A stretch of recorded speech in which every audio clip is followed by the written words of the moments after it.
Então, na nossa cobertura especial de ontem, quando estourou todo o escândalo da questão da lei global magnífica, a gente passou por isso. Agora, vamos mais a fundo. Os Estados Unidos anunciaram ontem, então, a imposição de uma tarifa de 50% sobre importações brasileiras, mas tem aí coisa que não é bem assim. Uma parte grande da economia fica isenta e a gente vai passar pelos detalhes. Isso foi baseado na Lei de Poderes Emergenciais Econômicos Internacionais, ou AIPA, como é dita em inglês, com a justificativa de riscos à segurança nacional. Quando a gente fala do México, a coisa também foi por aí na fronteira sul. É uma lei de poderes emergenciais e significa basicamente que o país que está alvejado nisso é considerado uma emergência para os Estados Unidos. E o recado é esse: o Brasil fica como um país envolvido em ações políticas internas que afetam os interesses estratégicos dos Estados Unidos. Essa é a linguagem do documento. Ele foi publicado no site oficial da Casa Branca, a gente tem aqui uma cópia, e destacava essa declaração emergencial nacional contra o governo do Brasil. Muito bem, vamos então agora para os números. A tarifa total sobre produtos afetados vai chegar a 50% e o prazo não é mais de 6 de agosto. E quando isso foi publicado, ontem, enquanto isso foi publicado ontem, foi relatado que o Brasil foi formalmente notificado em 29 de julho, na terça-feira. Então são 7 dias desde que o país é notificado, 6 de agosto entra em vigor, tem um fôlego aí comparado ao anúncio anterior, que era amanhã, sexta-feira, para a coisa passar a funcionar. Essa mesma ordem inclui uma lista de isenções, e aí é que tá, isso envolve produtos como aeronaves civis, componentes eletrônicos de baixo valor, polpa de madeira e alguns derivados de suco de laranja em embalagens pequenas. Então, a gente pega o número aqui da agência Reuters, mas tem estimativas diferentes quanto a que parte da economia isso afeta. Alguns falam que 51% se livrou, alguns dizem que a coisa não é bem assim, 38% é outro número que a gente ouviu. A gente vai pegar essa estimativa por agora, mas também encoraja o público a consultar diferentes fontes. Se quiser um número exato, pode aí ver qual estimativa acha mais crível, a gente está trabalhando com essa. Então, 43,4% das exportações brasileiras, não tão longe da metade, estariam isentas. Cerca de 36% das exportações vão passar a ter tarifas de 50%, e aí uma outra parte da economia vai ter uma tarifa padrão de 10%, e 19,5% vai ter regimes tarifários globais. Quer dizer, o recado, para a gente sair do número e ir aqui para o significado, para a abstração, quer dizer que saiu barato comparado ao que se imaginou em algum momento dessa novela. A lista de produtos isentos também é interessante. Aqui não é para ser chato com vocês, ficar que nem IA lendo aqui lista de coisa, mas para a gente ter noção, vou ler alguns dos principais que ficaram isentos, porque isso também tem uma implicação para a indústria nacional. Então, ferro e aço, brutos e derivados, produtos de alumínio, matéria-prima e derivados, veículos de passageiro, sedã, SUV e minivan, caminhões leves, peças para veículos de passeio e caminhões leves. Depois, acabados intensivos, derivados de cobre, produtos agrícolas e alimentares. Os agrícolas também são interessantes, porque isso mexe com a questão de suco de laranja, que era uma polêmica aí da situação toda. Quando a gente fala mesmo de eleitorado na Flórida, quando a gente fala eleitorado americano na Flórida, de pressão do empresariado dali, em termos de importação de suco de laranja congelado e não congelado do Brasil e polpa de laranja, tem coisa. Mas, em destaque, era relatado que não era pouca encomenda que vinha da Embraer para os Estados Unidos. Até recentemente eu lembro que, porque o Brasil muitas vezes não é pensado como um produtor de componentes aí industrializados de produtos que de fato tenham uma complexidade industrial diferente, uma coisa que acrescente aí uma competitividade para o país. Nas exceções, tem aí VEG Motores Elétricos, a Embraer e algumas outras poucas empresas. E eu até lembro que recentemente, nessa última viagem que eu tive fora, peguei um voo internamente nos Estados Unidos e estava ali na American Airlines, um voo da Embraer. Até lembro de ter ficado impressionado de ter visto tantos deles na frota. Tinha vários ali um do lado do outro no aeroporto. Agora, então, aeronaves civis não devem ser afetadas. Peças e componentes também. Então, aviões, helicópteros, aeronaves não tripuladas, isso são drones, balões, planadores, motor de aeronave, pistão, turbojato e peças, pneus novos, recalchutados e usados para aeronaves. Então, toda essa pasta de exportação também aeronáutica fica aí, então, passando. Aí, petróleo bruto e questão energética, gás de liquefeito, minerais e algumas das questões que ficam aí nas pautas mais estratégicas da relação bilateral. Isso inclui ainda questão cultural, filmes, livros, obras de arte.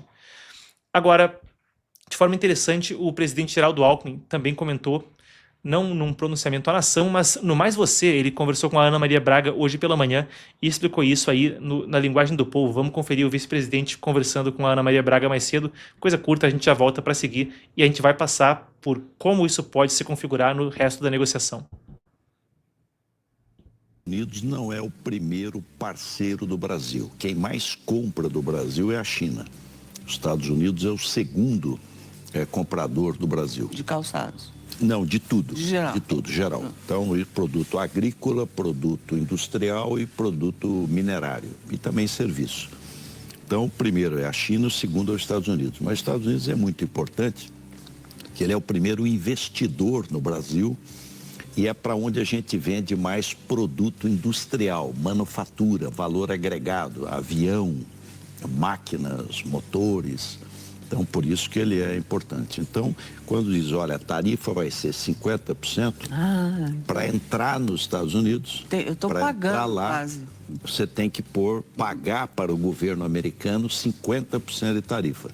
E veja que é injustificado, Ana Maria, porque nós vendemos para os Estados Unidos e os Estados Unidos vende para nós. Então, eles têm superávit, eles têm... Quer dizer, eles vendem mais para a gente. Muito mais para a gente do que a gente vende para eles. Então, eles ganham muito mais dinheiro com a gente do que a gente ganha dinheiro com eles. Exatamente. Eles têm déficit com a maioria dos países do mundo. Eles têm um enorme déficit. Quer dizer, eles devem. Eles importam muito mais do que exportam. Tá. Só que tem 3 grandes países que eles têm grande superávit. Reino Unido, Austrália e Brasil.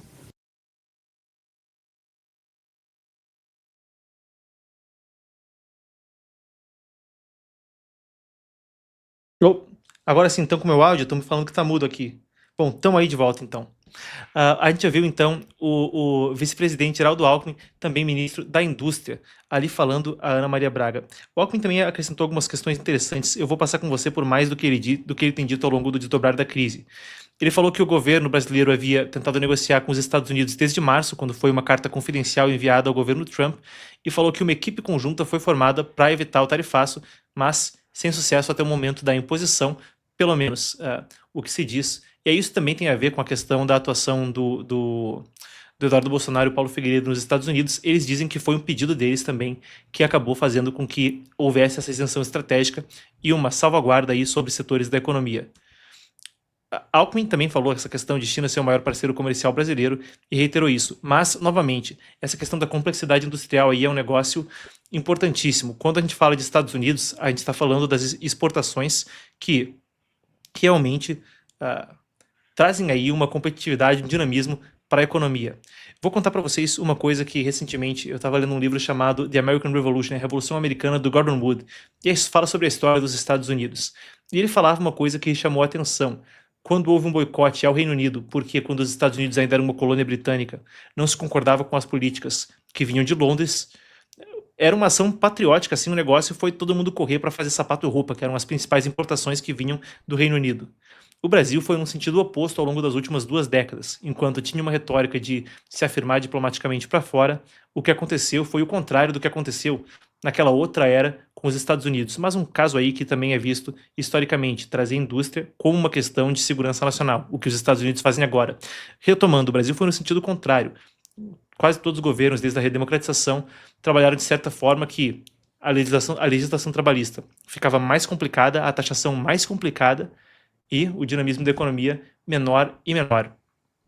Alckmin disse que houve contatos com empresas exportadoras e que um plano de compensação setorial também vai ser implementado até o final de agosto, ou seja, também vai ter aí algum plano para lidar com setores específicos da economia que podem ou ser afetados menos ou mais. A gente aguarda para ver o que vai acontecer aí com essa implementação até o final, então, de agosto. Agora, em São Paulo também, a gente noticiou anteriormente sobre a movimentação dos estados. O governador de São Paulo, Tarcísio de Freitas, disse que vai ter a maior liberação de crédito da história de São Paulo. E empresas brasileiras iniciaram uma reestruturação de contrato, roteiros logísticos, Embraer, cooperativas de café, setores de papel e celulose também passaram a redirecionar ofertas para outros países, o que, claro, também é parte de uma reconfiguração comercial global mais ampla.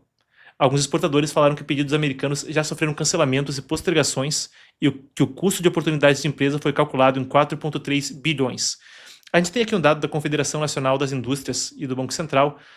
Alguns desses dados são de antes da amenização dessas tarifas, então tem que manter em mente que isso é sobre o impacto, que esse impacto pode ser amenizado pela isenção que vem agora anunciada ontem, mas impactos potenciais. 100 mil postos de trabalho poderiam ser impactados, maior concentração em São Paulo, Mato Grosso do Sul, Paraná e Rio Grande do Sul, e ainda um impacto bilionário no PIB. A tarifa de 50%, se vier para todos os setores no futuro, vamos aguardar o que acontece a depender de negociação, e a gente já vai falar sobre negociação. Segundo a CNI, a Confederação Nacional da Indústria, poderia chegar a reduzir o PIB do país em 0,16%. Parece um número pequeno, a gente falando assim, representa 19,2 bilhões de reais em uma perda econômica direta. Isso também poderia provocar uma queda de 52 bi nas exportações e custo social com a eliminação de mais de 100 mil postos de trabalho. Bom, isso são algumas das estimativas que vieram anteriormente. A gente aguarda para ver se é um cenário onde o caso fica mais grave para depois, ou se esses números baixam após essa isenção a determinados setores. A gente contou com essa apuração da agência Reuters, que citava em 40 e poucos por cento da economia que não seria tão afetada. Outras estimativas falam que seria até 51% mais do que isso. De forma interessante, eu passo por outro dos pontos que foi feito pelo vice-presidente. Alckmin falou que houve consultas com a OMC, consultas solicitadas com a OMC, e que tem em curso uma agenda diplomática com membros de Mercosul, União Europeia e BRICS. Ora, vamos passar por cada uma dessas questões, porque há algumas coisas que o público tem que saber contextualmente sobre isso. A gente passou pelas informações, eu sempre gosto de fazer uma distinção quando a gente está falando de perspectiva e contexto e quando a gente está dando a notícia. Então agora a gente vai passar juntos, navegar esse cenário, esses são os fatos, vamos ao periférico, ao contexto, à perspectiva, à análise. Então a OMC está há anos com um mecanismo muito pouco funcional, pegando os órgãos que Alckmin falou. Eles têm um corpo de apelações, que é onde se resolve essencialmente as disputas. Esse corpo não funciona desde lá atrás, 2019, porque os Estados Unidos também têm barrado a nomeação de novos membros.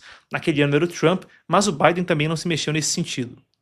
Sem membros nomeados, o corpo está parado. Se vocês forem na Wikipédia, tem até uma página sobre a crise, em inglês pelo menos tem a WTO Crisis, WTO Crisis, em inglês, crise da OMC, que é justamente sobre isso.